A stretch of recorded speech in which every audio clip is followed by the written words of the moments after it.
Langkah awal untuk keamanan keuangan adalah bebas dari hutang. Halo semuanya, nama saya Michael. Selamat datang di channel saya, Sikutu Buku.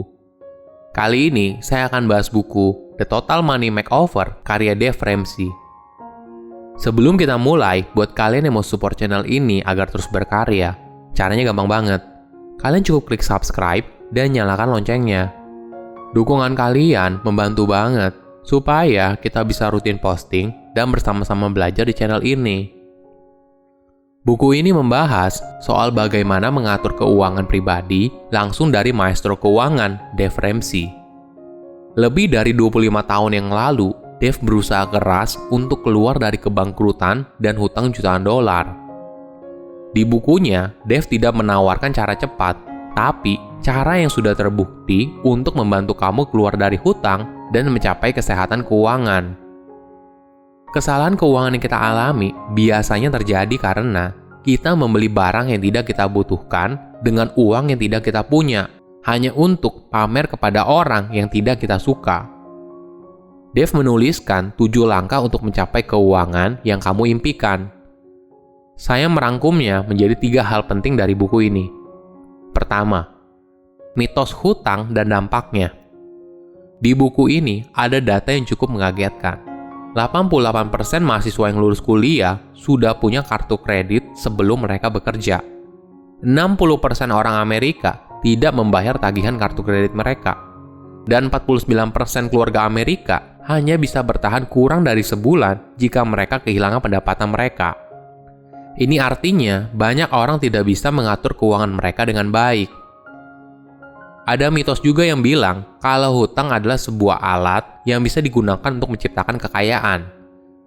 Padahal, hutang tidak selalu digunakan oleh orang kaya sesering yang kita pikirkan. Banyak orang biasa berhutang karena mereka tidak punya uang. Ketika kamu berhutang, maka kamu tidak memiliki kebebasan untuk menggunakan uangmu sesuai dengan apa yang kamu inginkan. Berdasarkan pada sebuah penelitian, 47% baby boomers memiliki hutang KPR, 41% punya hutang kartu kredit, 13% punya cicilan sekolah, dan 36% punya cicilan mobil.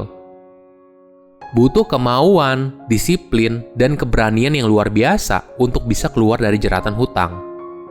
Dave juga memulai karirnya dengan mindset yang salah. Saat awal belajar cara jualan properti, Dave selalu diajarkan kalau berhutang itu perlu untuk membeli atau memiliki sesuatu. Perlu untuk mulai bisnis, membeli rumah, membeli mobil, dan sebagainya. Tapi banyak orang lupa kalau hutang itu ibarat pedang bermata dua. Di satu sisi bisa menjadi alat yang sangat berguna, tapi di sisi lain bisa melukai kamu. Itulah sebabnya perlu kita pahami untuk melakukan manajemen risiko ketika berhutang.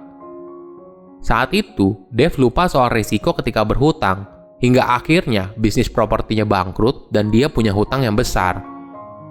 Kenyataan pahit ini membuat Dave sadar kalau selama ini yang dia pelajari soal hutang adalah hal yang salah dan sangat berbahaya.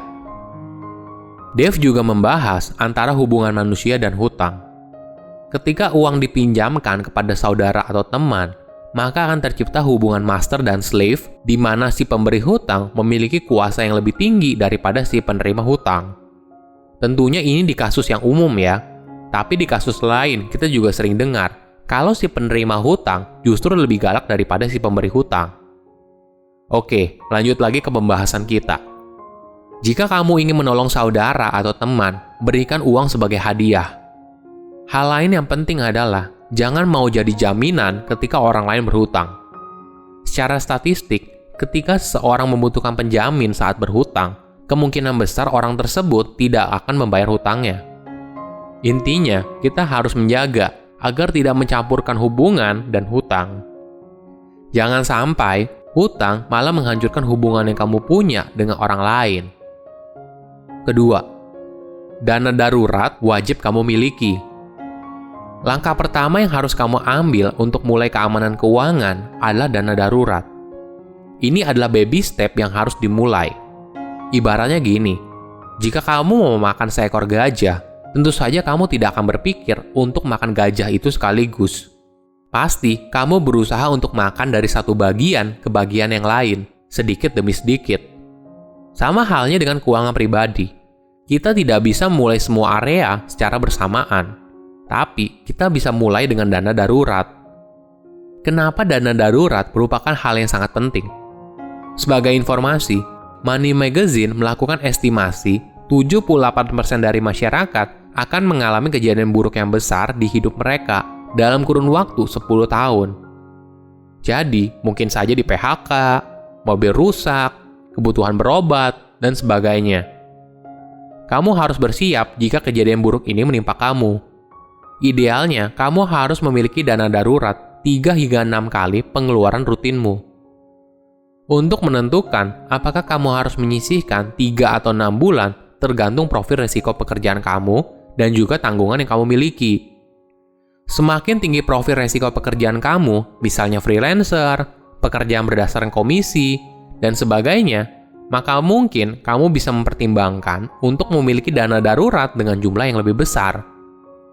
Walaupun begitu, dana darurat wajib dimiliki oleh semua orang, termasuk juga karyawan yang mendapatkan gaji bulanan. Hal ini tentu saja karena tidak ada yang bisa memprediksi masa depan.